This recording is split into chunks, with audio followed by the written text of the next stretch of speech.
Alright, back in the shop today. It's a little cold, but I am working on the back half. As you can see, I just clecoed the cap corners on. I haven't cut any of the old body off yet, but I just wanted to get the cap corners on. Then I'm going to cut the back piece to width. Got a mark here. I'm going to cut that. Cleco that in place. Just so I got the whole thing where I want it. See if I like it. And then I'll scribe the body. Cut the old junk off and start tacking up these pieces.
where this overlapped it, and I cut it right where it should be.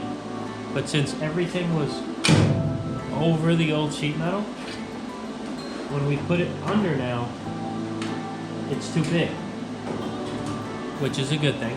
That's why you don't want to just cut everything, like weld these 3 pieces and then try to fit it to the body, because it would be way out here. You see that? Sticking way out here. So, that's why you gotta take your time.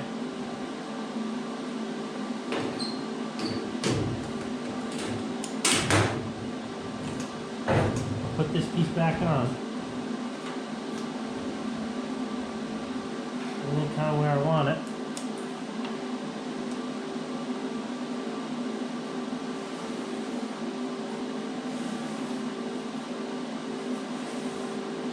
I'm gonna mark and cut it again.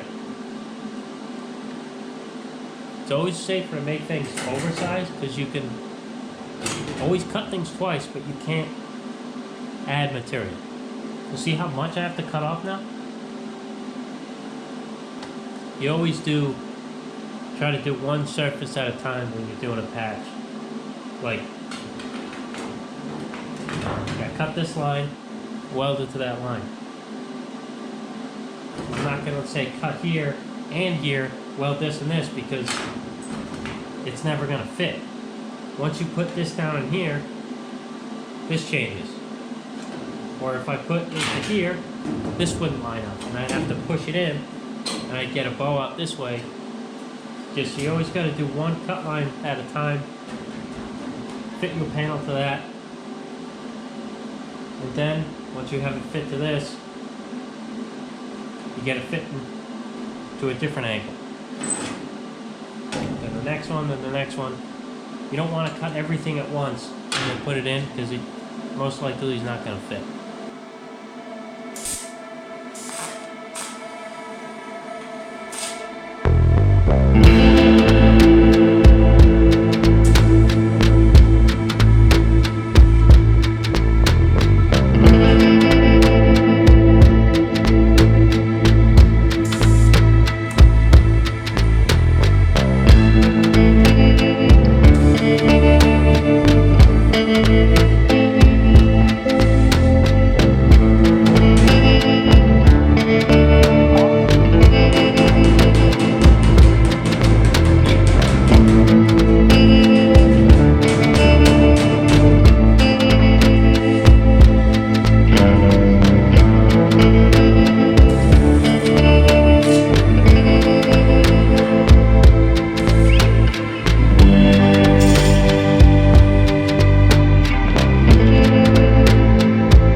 Got everything tacked in.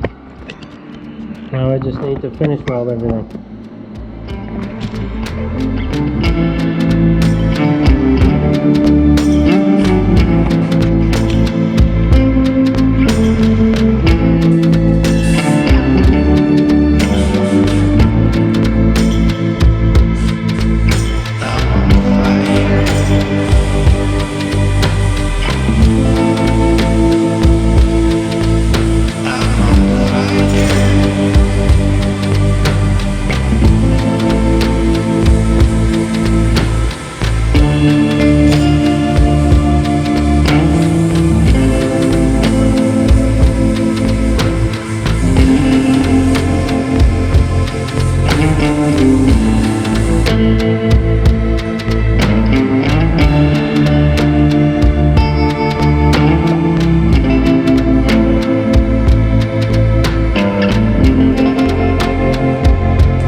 Cab corner's done.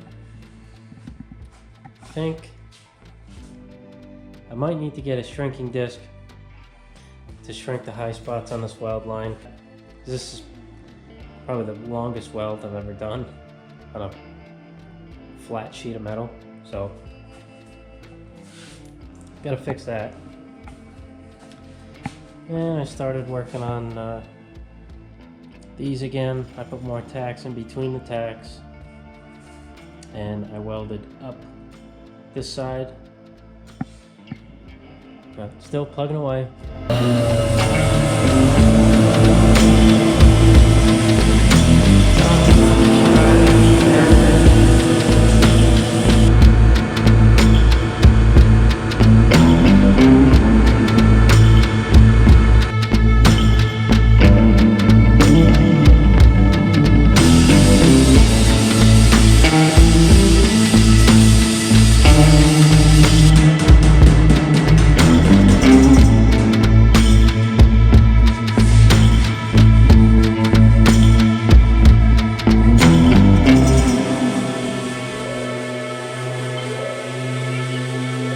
Alright,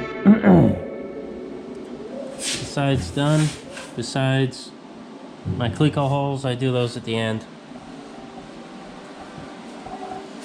Twist it around. It's done. This side I just fully welded it.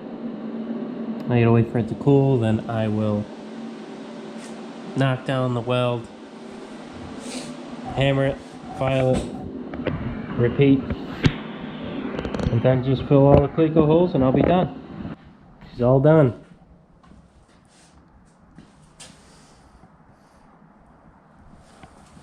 All the patches all set, looking real good.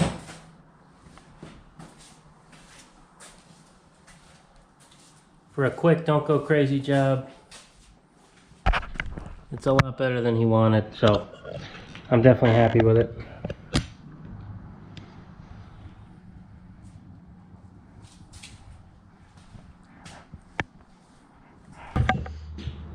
Thanks for hanging in there. I know this was a quick series, just 2 videos, but kind of glad I got it done really quick. So off to the next. I already got a couple people that want me to do some work for them. Might be able to get a little side gig going doing this kind of rust repair. So hopefully just do old hot rods and stuff like that, because I really don't want to get into new stuff. It's really not that fun. So, all right. Well, again, thanks for hanging in there, watching me do what I do, and hopefully I'll get some videos of the coupe coming. Yeah, oh, there is a project coming. I have the chassis here. Sneak peek. So comment down below if you know what chassis that is. And yeah, the video of that will be coming soon. It's going to be hopefully an easy winter project. We'll see though, nothing ever is. But alright, thanks for hanging in there. See you guys next time.